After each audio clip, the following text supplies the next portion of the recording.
Hmm, acuannya itu sudah jadi. Jadi acuannya dalam melakukan pengambilan gambar itu ada. Kalau skenario sudah jadi, maka progres sudah bisa jalan. Tapi kebalik, kalau misalkan skenario belum jadi, tapi progresnya sudah jalan, itu mesti nanti aneh. Mesti gak sinkron. Gitu. Oke, langsung ke penulisan skenario. Ingat ya, skenario itu sudah merupakan adegan per adegan, sudah merupakan babak per babak. Sudah bukan konsep lagi. Jadi ide cerita kalian yang kemarin yang sudah kalian punyai itu silakan dikembangkan ke masing-masing adegannya. Jumlah adegannya berapa tidak saya tentukan karena itu tergantung pada ide cerita yang sudah kalian ajukan kemarin. Jadi itu benar-benar menurut ide ceritanya ya. Jadi sudah bukan karena ini atau itunya. Oke, sekarang kita berbicara elemen-elemen skenario. Elemen skenario yang pertama itu ada nomor adegan. Satu boleh, kosong satu boleh, gitu ya. Ini elemennya harus ada. Kemudian ada elemen seperti ini, interior atau exterior. Boleh dengan tanda hubung seperti ini, boleh dengan tanda titik. Sama saja ya. Eh, no narasi apa tuh namanya? Notasinya boleh apa aja. Tanda petik, oh tanda petik, tanda hubung namanya. Tanda hubung boleh, tanda titik juga. In atau X ini menunjukkan apakah pengambilan gambar atau adegan itu dilakukan di interior atau eksterior. Jadi kita perlu memperhatikan mana interior, mana eksterior itu karena perlu kita ingat juga tata lampu atau lighting di interior, di eksterior mesti beda. Kemudian audio di eksterior sama di interior juga beda. Ya, makanya di sini ada mana interior, mana eksterior. Gitu.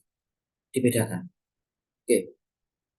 Kemudian misalkan di sini saya mau mengambil gambar di kamar Amar. Misalkan gitu.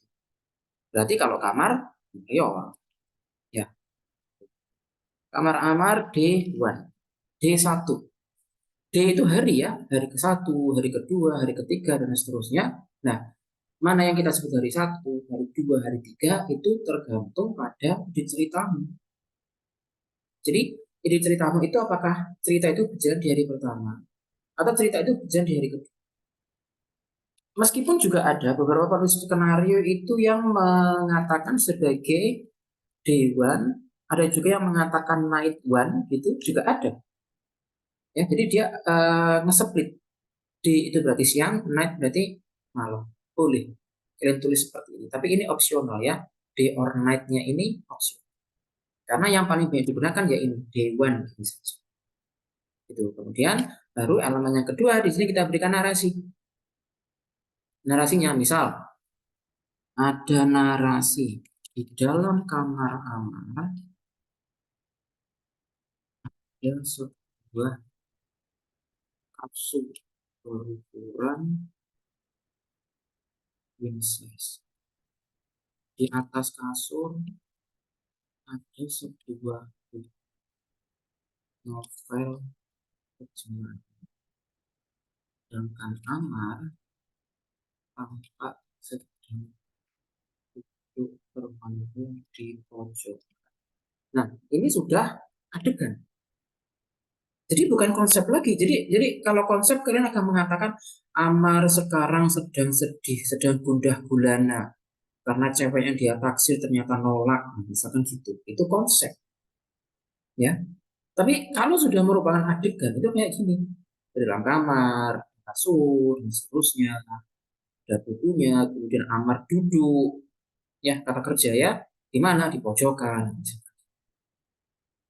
Kemudian elemen selanjutnya adalah ucapan atau dap atau kata-kata wis gampangnya gitu. Misal gini.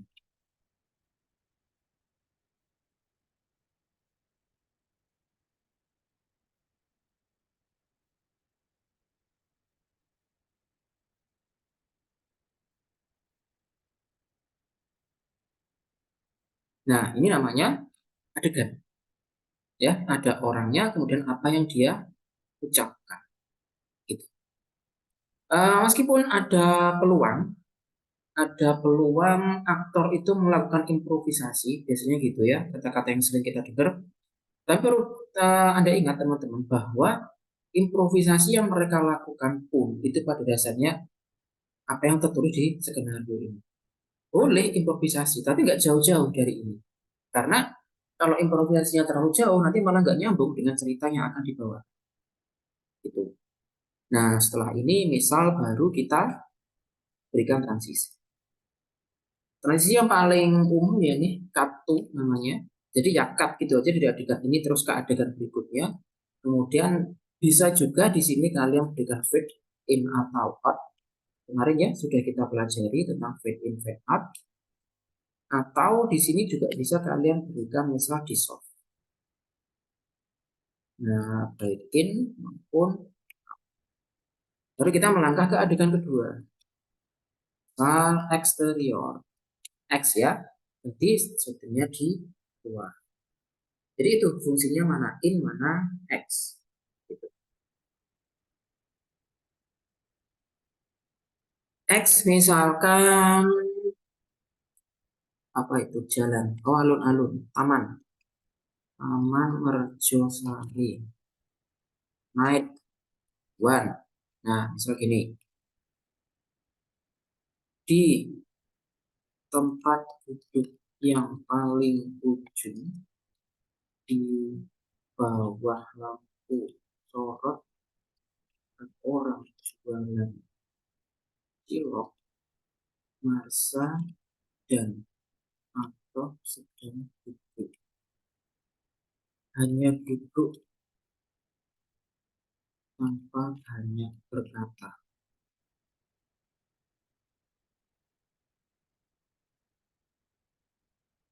Nah, misal gini.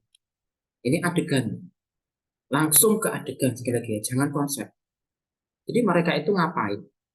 Jadi pertanyaan mereka ngapain itu mesti nanti jadinya kata kerja sekali lagi. Apa yang dilakukan sama aktor? Jadi sutradara nyuruh aktor, kamu aktor kamu duduk di sini. Sampingmu aktor ini duduk. Nah, misalnya gitu. Misal sini Marcel ngomong,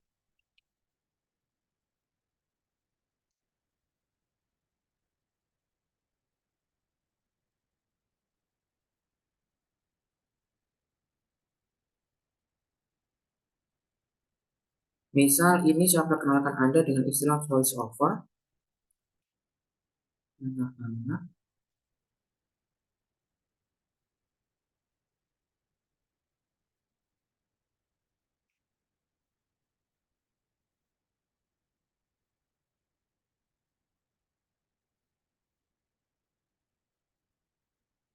Nah, ini istilahnya voice over. Voice over itu ada percakapannya, ada suara aktornya, tetapi aktornya nggak kelihatan.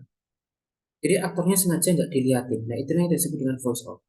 Ya gini, si aktor ini mengatakan ini, tetapi yang kita shot atau yang kita ambil gambarnya adalah ini. Nah, itulah namanya voice over. Kemudian setelah ini voice over selesai, ya, kemudian adegan yang kita tampilkan adalah ini, baru kita berikan adegan ini. Nah, jadi ingat voice over itu suaranya ada, tetapi aktornya tidak tampak. Ya gini contohnya. Yang ngomong ini kan suaranya si aktor bernama Mars. Tapi yang kita shot atau yang kita tunjukkan gambarnya adalah anak-anak yang lagi main lompat tali. Baru setelah anak-anak main lompat tali, baru kita shot ke si aktor ini. Mungkin baru ada tanggapan dari aktor kedua.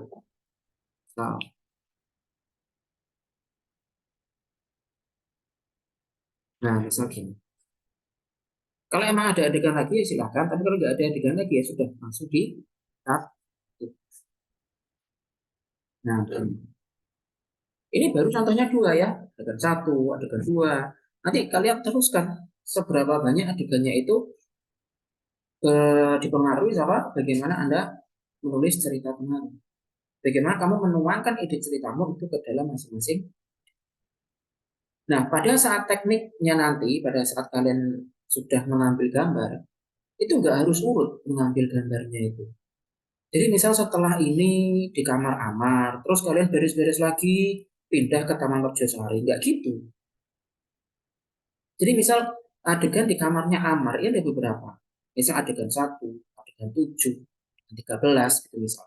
Ya sudah, dalam satu hari itu ngambil adegan yang di lokasi ini. Jadi kalian nggak pontang-panting ke sana kemari hanya gara-gara pindah lokasi. Satu lokasi itu selesaikan dalam sehari, misalnya gitu. Kan adegannya macam-macam ya. Nah, misal ganti baju, atau ganti pemeran, atau ganti apa, kan itu bisa. Jadi itu teknis untuk mempersingkat waktu dan mempersingkat ini ya, memperkecil anggaran dana. Bayangkan kalau misalnya per adegan ini, terus ini lagi, tempatnya pindah-pindah terus. Nah, pontang-panting ke sana kemari. Di tempat satu nge-setting lagi, lightingnya diatur lagi. Nah, tahu nggak? Nanti habis waktu untuk itu. Karena nge-setting lampu itu pun juga bukan perkara yang mudah.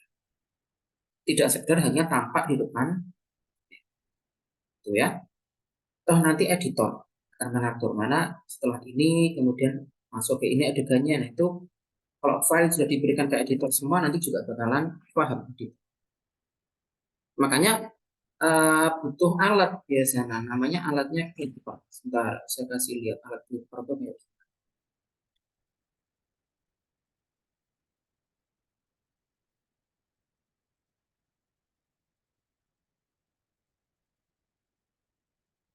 ini namanya alat Clipper ya, yang biasa digunakan untuk voting film atau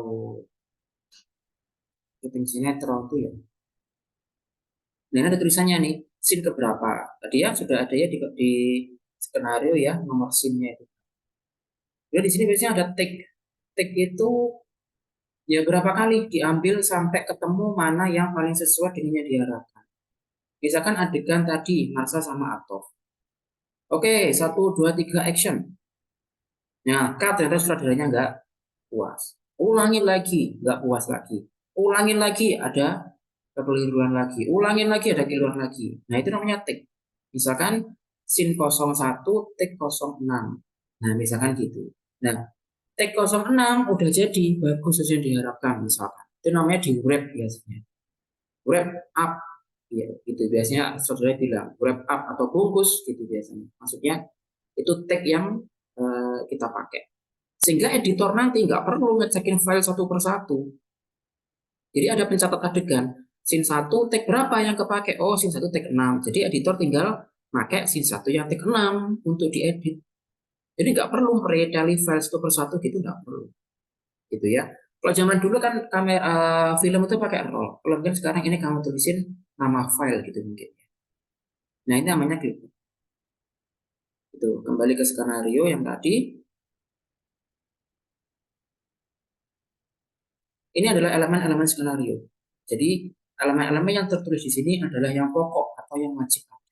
Selain ini biasanya penulis skenario itu akan memodifikasi atau memberikan tambahan-tambahan tertentu agar lebih detail, agar lebih jelas. Nah itu oke, tidak apa-apa.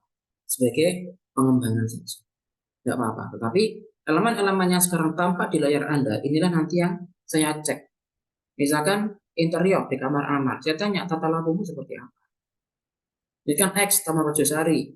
Selain tata lampu, kita perhatikan juga namanya juga shooting di outdoor, itu biasanya ada intervensi angin, intervensi suara-suara sekitar.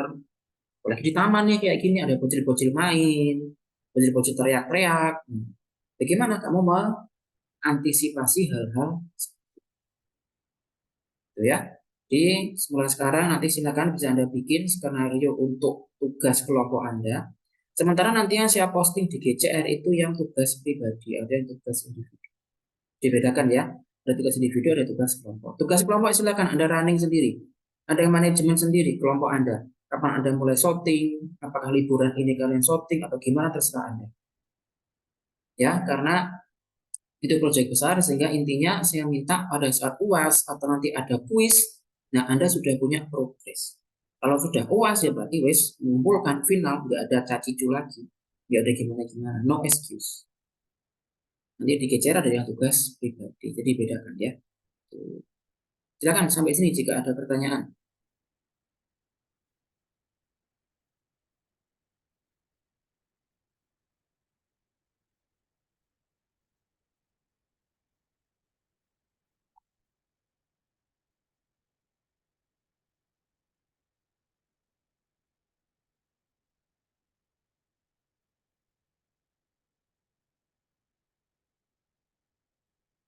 Wes, clear, Sampun? Ada pertanyaan? Jika Sampun siap presensi dulu, silakan disiapkan mikrofonnya masing-masing.